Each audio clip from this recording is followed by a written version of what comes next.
오늘 성경 말씀은 룻기 4장 7절입니다.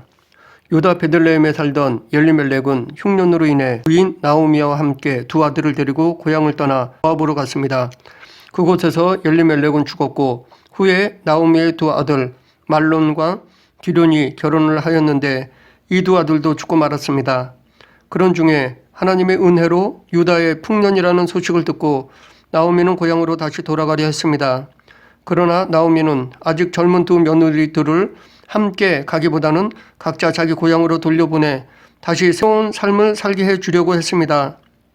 첫째 며느리 오르마는 처음에는 거절하다가 나오미의 권유로 자기 고향으로 돌아갔으나 둘째 며느리 룻은 끈질긴 만류에도 아랑곳하지 않고 시어머니 나오미와 함께 베들레헴으로 돌아왔습니다. 그 두 사람은 예루살렘으로 돌아와 그곳에서 보아스를 만나 그의 배려로 말미암아 어려운 가운데서도 살아갈 수 있게 되었습니다. 그런데 알고 보니 보아스는 나오미의 친족이라 기업 물을 책임이 있었습니다. 하지만 보아스보다 더 가까운 친족이 있었기에 순서상 그 친족이 기업 물을 우선권이 있었습니다. 그래서 보아스는 성읍 장로 10명을 청하여 우선권이 있는 그 친족을 만나 나오미의 기업을 물을 것을 요구했습니다. 우선권이 있는 친족은 처음에는 자기가 물으겠다고 했다가 보아스가 그에게 룻을 이야기하니까 자기에게 손해가 되자 기업을 물으지 않겠다고 거절했습니다. 그러면서 행한 행동이 오늘 본문의 말씀입니다. 옛적 이스라엘 중에는 모든 것을 물으거나 교환하는 일을 확정하기 위하여 사람이 그의 신을 벗어 그의 이웃에게 주더니 이것이 이스라엘 중에 증명하는 전례가 된지라. 여기서 신을 벗어주는 행위는 권리 혹은 소유권을 포기하는 것을 의미합니다. 신을 벗어주면 당신에게 나의 모든 권리를 양도합니다. 나의 소유권을 포기합니다. 라는 의미를 갖습니다.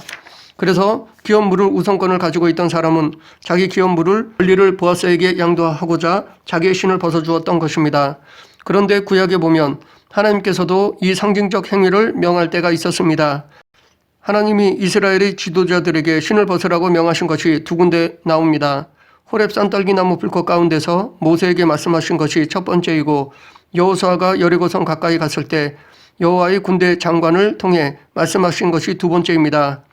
하나님은 모세와 여호수아에게 왜 신을 벗으라고 했는지 그들에게 무슨 권리를 포기하라고 하신 것인지 오늘 이것에 대해 살펴보고 지금 우리들에게 필요한 교훈을 알아보겠습니다. 먼저 모세의 경우를 살펴보겠습니다. 히브리서 11장 24절부터 26절에는 모세가 이미 포기한 권리들이 기록되어 있습니다. 믿음으로 모세는 장성하여 바로의 공주의 아들이라 칭함받기를 거절하고 도리어 하나님의 백성과 함께 고난받기를 잠시 죄악의 날을 누리는 것보다 더 좋아하고 그리스도를 위하여 받는 수모를 애굽의 모든 부하보다 더 큰 재물로 여겼으니 이는 상주심을 바라봄이라. 여기서 모세가 미디안 광야로 오면서 포기한 권리는 먼저 바로 공주의 아들로 사는 것을 포기하는 것이었습니다. 이 권리는 세상의 최고의 권력과 명예를 포기하는 것이었습니다. 최강대국에서 서열 2위의 힘은 막강했고 많은 사람들로부터 부러움을 샀습니다. 하지만 모세는 그 좋은 자리를 포기했습니다. 두 번째로는 죄악의 날, 즉 육신의 정욕을 포기했습니다. 바로의 궁전에 살면 당시 최고의 쾌락을 즐길 수 있었습니다. 물론 그것들이 하나님께 거슬리는 죄였지만 세상 사람들이 누리고 싶어하는 최고의 즐거움이었습니다. 하지만 모세는 이 쾌락을 포기했습니다. 세 번째는 애굽의 모든 부귀영화를 포기했습니다. 당시 애굽은 최고의 부귀영화를 누리고 있었습니다. 하지만 모세는 그 화려한 것들을 포기했습니다. 결국 모세가 포기한 것은 권력, 명예와 정력과 재물이었습니다. 알고 보면 그는 인간이 추구하는 가장 좋은 것들을 다 포기한 것입니다. 그리고 광야에서 40년을 살았습니다. 어찌 보면 모세는 속세를 떠난 자로 볼 수 있기 때문에 그가 포기한 것은 삶의 전부라고 봐도 무방할 것입니다. 그렇기 때문에 모세가 이것들을 포기한 것은 쉬운 것이 아니었습니다. 그런데 그런 모세를 하나님은 왜 또다시 호렙산에 부르시고 발에서 신을 벗으라고 말씀하셨을까요? 먼저 하나님이 모세를 부르시기 위해 왜 떨긴 나무에 불을 놓으셨는지 생각해 보겠습니다. 광야에서 40년의 시간 동안 모세가 제단을 쌓고 여호와의 이름을 불렀다는 구절이 나와 있지 않습니다. 이것은 모세가 40년 동안 한 번도 하나님 앞에 나가지 않았다는 것으로 볼 수 있습니다. 만일 모세가 제단을 쌓고 여호와의 이름을 불렀다면 그때여 하나님이 떨기나무에 불을 붙여놓고 모세를 부르실 이유가 없었을 것입니다. 평소에 드리던 제사 중에 모세를 만나 주셨을 것입니다. 하지만 모세가 하나님을 찾지 않자 역으로 하나님이 모세의 관심을 끌고자 떨기나무의 불로 찾아오셨던 것이라 생각합니다. 그리고 하나님은 첫 번째로 모세에게 내가 너를 바로에게 보내서 이스라엘 백성을 구원하겠다라고 말씀하셨습니다. 이에 모세는 못 가겠다고 반응했습니다. 모세는 어릴 때 어머니 품에서 자랐기 때문에 하나님께 예배하고 제사 드리는 것을 알고 있었을 것입니다. 모세의 어머니는 앞으로 바로의 왕궁에 들어갈 아들에게 하나님을 경외하는 삶을 부지런히 가르쳐 주었을 것입니다. 그렇기에 그는 하나님을 알고 있었습니다. 그럼에도 불구하고 모세는 하나님께 제사 드리지 않고 정작 하나님의 명령을 듣고도 거절했습니다. 계속해서 하나님 말씀과 모세의 대화가 출애굽기 3장 12, 13절에 나오는데 여기서도 모세는 하나님의 이름을 모른다는 핑계로 못 가겠다고 했습니다. 그래서 하나님은 당신의 이름을 가르쳐 주시고 다시 그를 설득하셨습니다. 이 세 번째 설득에 대한 모세의 반응은 그들이 나를 믿지 아니하며 내 말을 듣지 아니하고 이르기를 여호와께서 내게 나타나지 아니하셨다 하리이다 라고 이스라엘 백성들의 불신을 핑계로 명령을 거부했습니다. 그래서 하나님은 네 번째 설득으로 세 가지 기적을 모세에게 보여주셨습니다. 먼저 손에 있는 것이 무엇인지 물으시고 지팡이라고 대답하자 그것을 던지라고 말씀하셨습니다.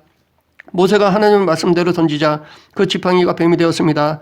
하나님은 다시 뱀의 꼬리를 잡으라고 말씀하셨고 그것을 다시 잡자 지팡이로 되었습니다. 또 하나님이 손을 품에 넣었다가 빼라고 해서 모세가 행하자 모세의 손에 하얗게 나병이 생겼습니다. 하나님이 다시 손을 품에 넣었다 빼라고 말씀하시자 다시 예전대로 회복되었습니다. 세 번째는 나일강에 물을 떠다가 땅에 부으면 그 물이 피로 변할 것이라고 하셨습니다. 그리고 이러한 표적을 보고 이스라엘 자손들이 자기를 믿게 될 것이라고 말씀하셨습니다. 그럼에도 불구하고 모세의 반응은 주여 나는 본래 말을 잘하지 못하는 자니이다. 주께서 주의 종에게 명하신 후에도 역시 그러하니 나는 입이 뻣뻣하고 혀가 둔한 자니이다 라고 대답했습니다. 이번에는 입이 뻣뻣하다는 핑계를 댔습니다. 그래서 하나님은 내가 내 입과 함께 있어서 할 말을 가르치리라 라고 말씀하셨지만 모세는 여전히 못 간다고 대답했습니다. 이제는 더 이상 핑계댈 것이 없게 되자 모세는 자기는 하나님이 무슨 말씀을 하셔도 못 가니까 다른 사람을 보내라고 깡해를 부렸습니다. 그러자 하나님도 화가 나셨는지 모세에게 노하시며 내 형 아론이 있지 아니하냐 라고 책망하셨습니다. 이에 대해 모세는 가겠다거나 또는 못 가겠다는 반응을 하지 않고 그 자리에서 슬그머니 물러나서 장인 이드로에게 갔습니다. 그리고 모세는 장인 이드로에게 애굽에 있는 형제들이 아직도 살아 있는지 알아보고 오겠다고만 했습니다. 이 말만 들어서는 애굽으로 가겠다는 것처럼 들립니다. 하지만 이 말 안에는 모세의 불순종이 숨어 있습니다. 왜냐하면 모세는 하나님을 만났다는 이야기를 뺐기 때문입니다.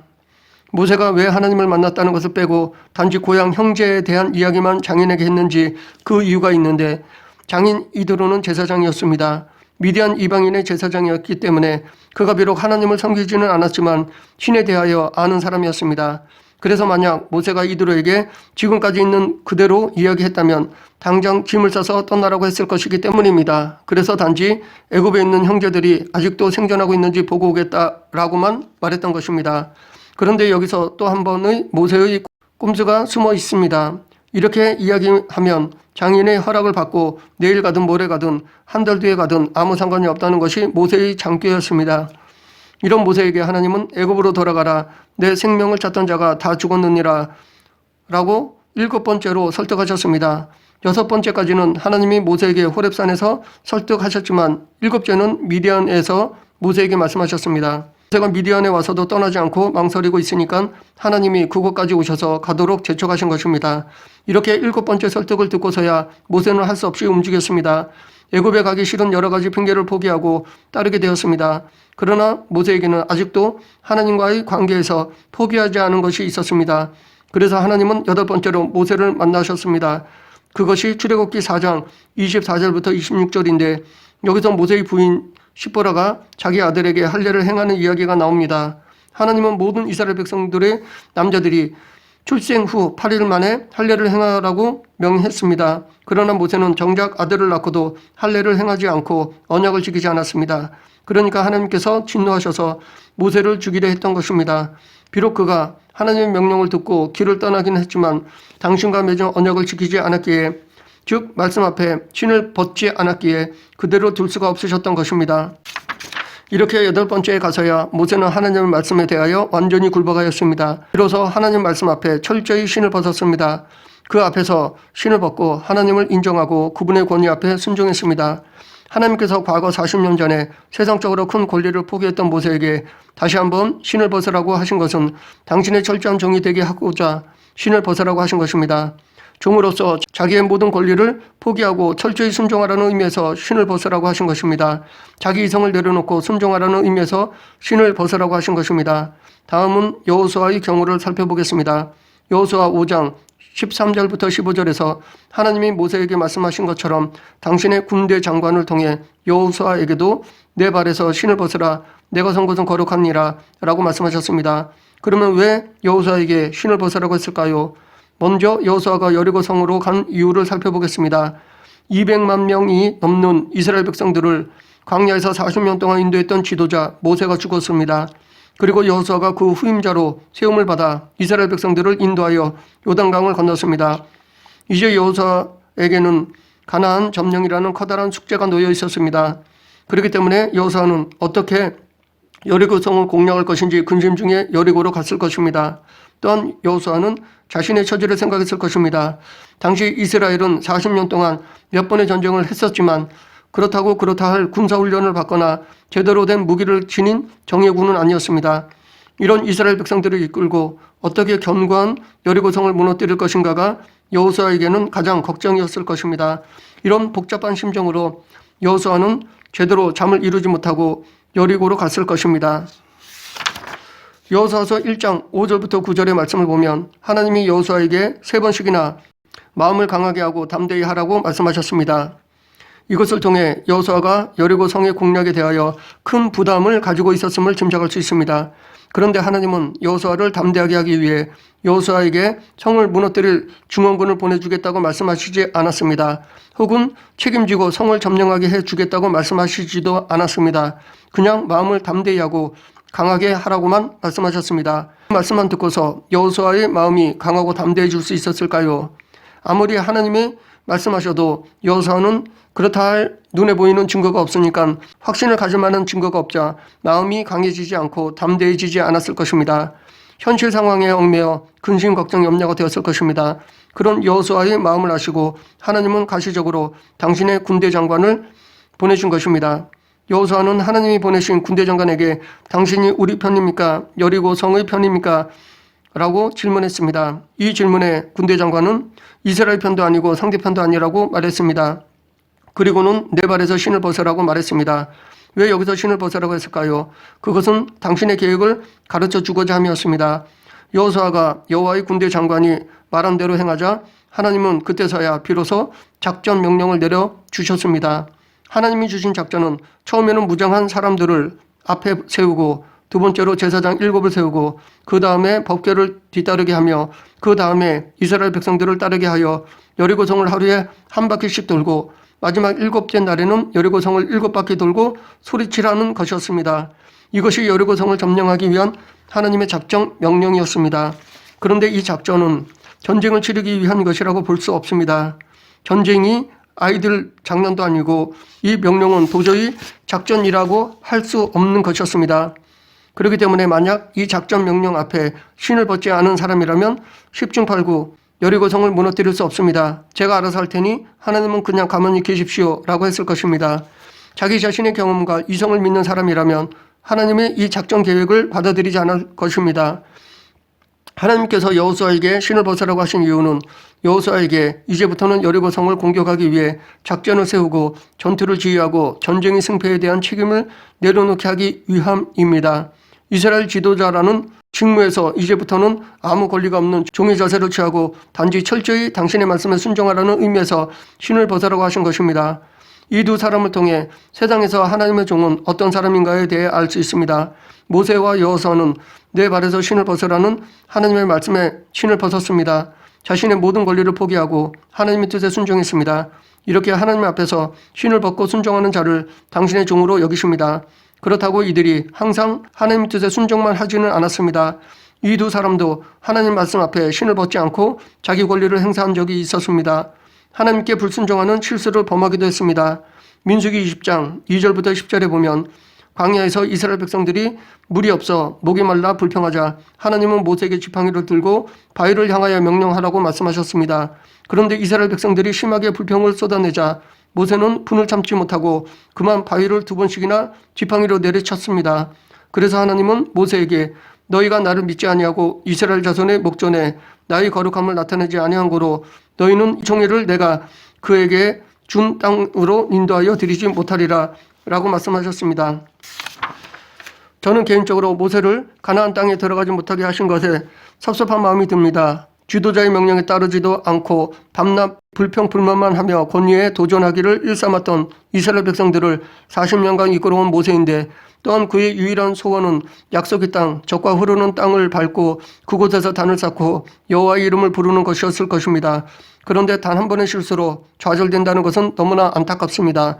어떻게 보면 여기서 모세는 하나님을 대신해서 불순종하는 백성들에게 의분을 토한 것처럼 보이기도 합니다. 그러면 하나님은 왜 모세에게 그런 잔인할 만큼의 단호한 결정을 내리셨을까요? 하나님은 신을 벗은 당신의 지도자를 원하셨기 때문입니다. 지도자로 세움받은 사람은 당신 앞에서 철저히 신을 벗기를 원하셨기 때문입니다. 그런 이유로 이 사건을 보면 모세는 이스라엘 백성 앞에서 하나님을 대표하는 영적 지도자, 하나님이 누구신지를 그들에게 보여주는 지도자였습니다. 그런데 그가 하나님의 말씀 앞에 신을 벗지 않았을 뿐만 아니라 더 나아가 분의 거룩함을 보여주지 않았습니다. 백성들에게 하나님의 영광을 드러내기는커녕 오히려 그분을 오해하도록 하는 행위를 보였습니다. 이렇게 모세는 하나님 앞에서 신을 벗지 않았기 때문에 가나안 땅에 들어가지 못한 것입니다. 한편 여호수아가 신을 벗지 않았던 사건은 여호수아서 9장 13절부터 15절에 나옵니다. 이스라엘 백성들에게 가나안에 들어가면 가나안의 모든 족속을 진멸하라고 하나님이 말씀하셨습니다. 어떤 족속과도 화친을 맺지 말라고 하셨습니다. 우상 숭배하는 백성들을 완전히 진멸하고 그들의 모든 우상을 파괴하라고 하셨습니다. 그러나 여호수아는 하나님께 묻지 않고 기본 족속에게 속아서 화친을 맺었습니다. 비록 이들이 작정하고 속였기에 어쩔 수 없다 할지라도 이것은 하나님의 뜻을 따르지 않은 것이었습니다. 만약 하나님께 여쭈었다면 이런 실수를 하지 않을 수 있었습니다. 여호수아가 하나님 앞에 신을 벗었다면 기도했을 것이고 하나님은 그들의 속임을 가르쳐 주셨을 것입니다. 그러나 여호수아는 신을 벗지 않고 자기 생각대로 일을 처리했습니다. 하지만 모세와 여호수아는 이렇게 한 번씩 신을 벗지 않았지만 그 이후 그들은 하나님 앞에 철저히 신을 벗었습니다. 그래서 여호수아서 1장 1, 2절에서 하나님은 모세를 내 종이라고 부르셨습니다. 한 번 실수한 것 외에는 40년 동안 광야에서 하나님의 음성을 듣고 순종한 모세에게 내 종이라고 인정하셨습니다. 여호수아도 가나안의 기본 족속과 화친을 맺을 때 하나님께 묻지 않은 한 번의 실수 외에는 가나안을 정복하는 모든 과정 속에서 하나님께 묻고 따르며 하나님을 신뢰하는 믿음의 삶을 살았습니다. 철저히 하나님 앞에서 신을 벗었습니다. 그래서 그도 여호수아서 24장 29절에서 여호와의 종이라고 불렸습니다. 거기서 알 수 있듯이 비록 과거에는 하나님 앞에서 신을 벗지 않고 자기 중심으로 살았지만 지금 하나님 앞에 신을 벗은 사람을 당신의 종으로 여기십니다. 그러므로 우리도 모세와 여호수아처럼 우리의 이성, 경험, 지식을 모두 내려놓고 종의 자세로 신을 벗으면 하나님은 당신의 종으로 인정해 주십니다. 말씀을 정리하겠습니다. 신을 벗는 것은 자기 원리를 포기하는 것을 의미합니다. 하나님 앞에서 신을 벗는 것은 하나님 앞에 권리를 포기하고 종이 되는 것입니다. 우리가 사람들에게 주님의 종이라고 불리는 것은 중요합니다. 그러나 이보다 더 중요한 것은 우리가 하나님께 당신의 종이라고 불리는 것입니다. 사람들이 나를 아무리 대단하게 인정해 주더라도 하나님의 말씀 앞에 신을 벗지 않았다면 하나님은 나를 당신의 종이라고 인정해 주시지 않으십니다. 반면에 내가 사람들에게 큰 인정을 받지 못하더라도 하나님의 말씀 앞에서 신을 벗으면 하나님께서 나를 당신의 종이라 인정해 주십니다. 우리 모두 하나님 앞에 신을 벗은 종으로 살아가길 간절히 축원합니다. 기도하겠습니다. 사랑과 은혜가 풍성하신 하나님 아버지, 모세, 여호수아와 같이 하나님 앞에서 신을 벗기를 원합니다. 저희의 연약한 의지를 강권적으로 붙잡아 주셔서 하나님 앞에서 신을 벗고 내 권리를 포기하는 종이 되게 하여 주시옵소서. 예수님 이름으로 기도드립니다. 아멘.